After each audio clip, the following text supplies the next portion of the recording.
Okay, let's talk about dispatch. Still? Yeah, seriously, you still have dispatch is what I'm calling this? Yeah. Seriously. It's like somebody who has a ELR of $60. Right.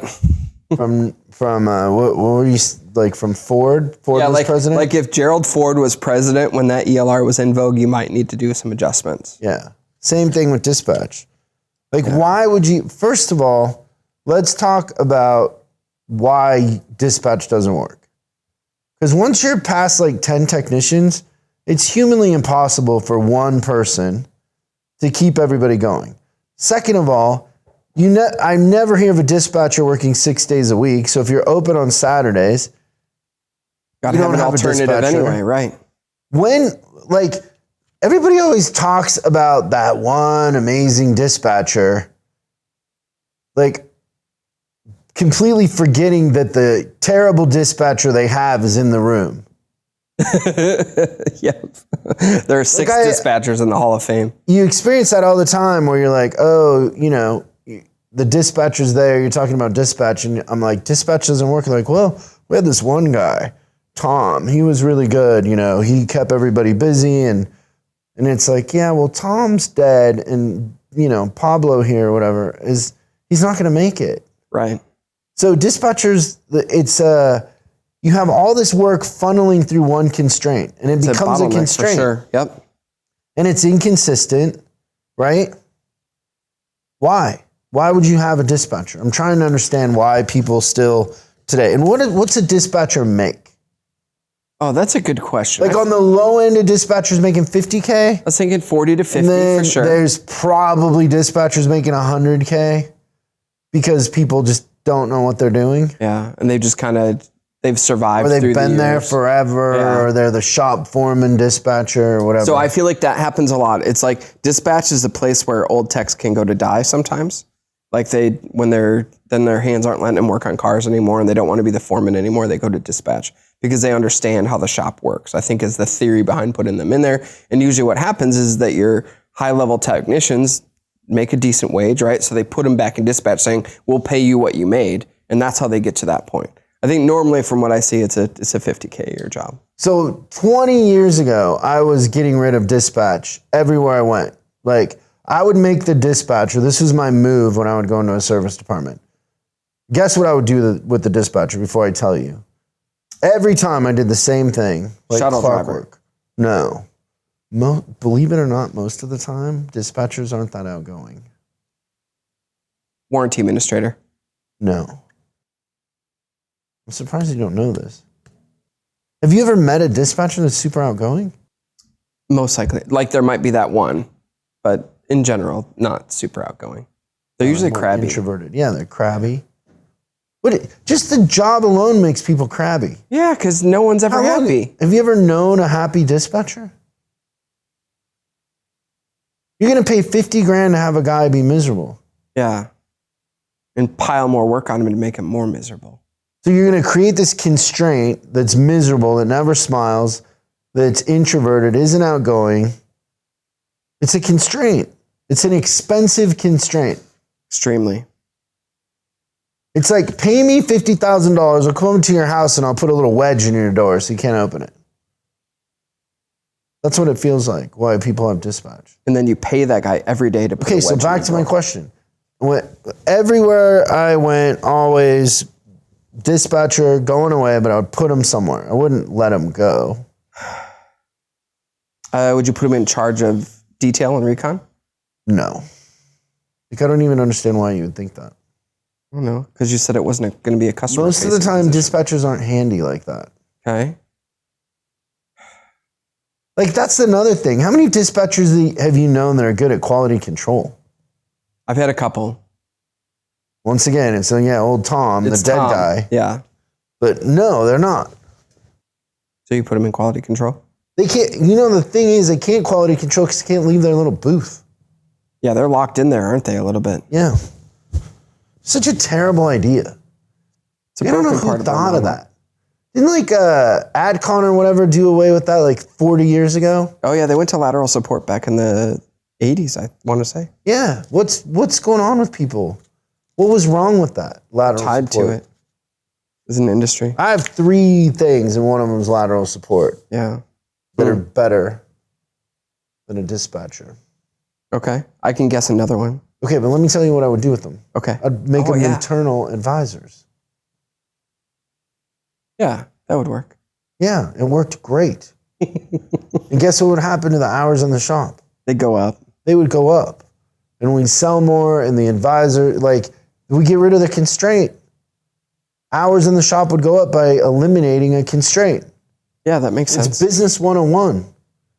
Pay me $50,000. Anybody who has a dispatcher, I'll come over to your house and I'll put a wedge in your door, in your front door. You'll come home every day and you'll be like, oh man, I got to go around the back.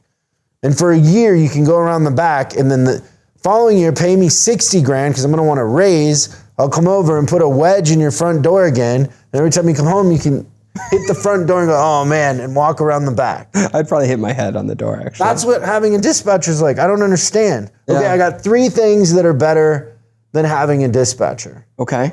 And move your dispatcher to an internal, that's something we're going to talk about coming up, about used cars.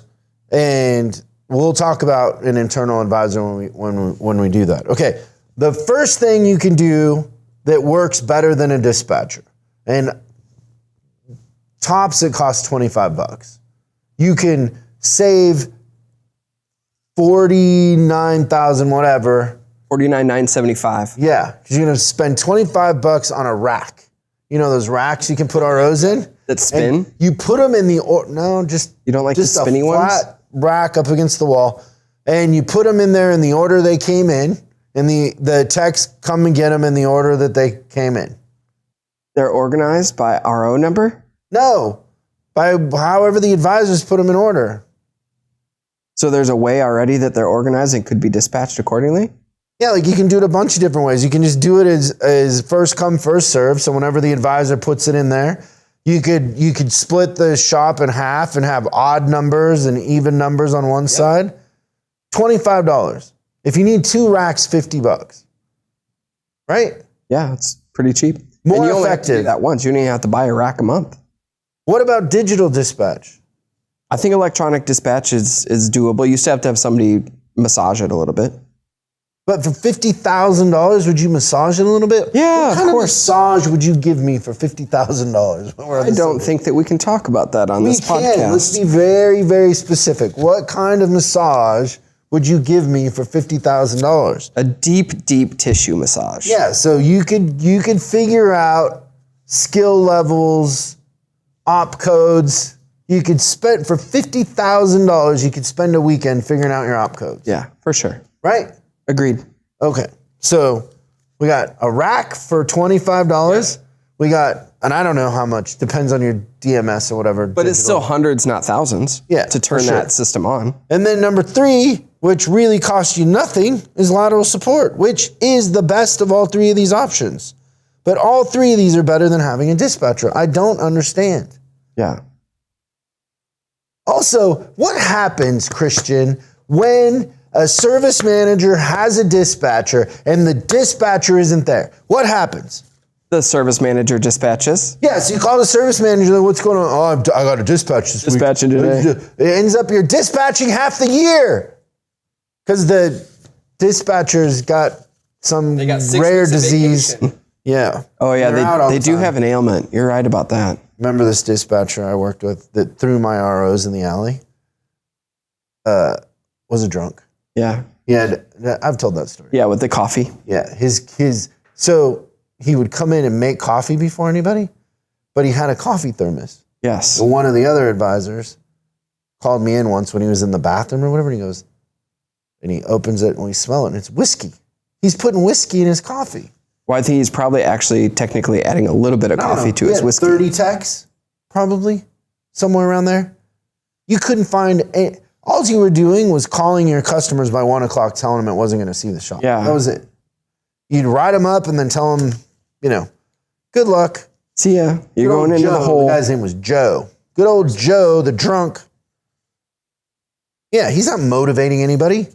Everybody pretends like these dispatchers are like some like super motivating football coach. Yeah. Like who would be a football coach that you would know that's super motivating? Like Rockney. Don Shula. From the Dolphins? I'm just saying that because you lived in Florida. Yeah. Yeah. Like they think that the dispatcher's like motivating everybody, firing everybody up. They're out there doing drills. They're like, everybody's 15 minutes early, ready to work on a car.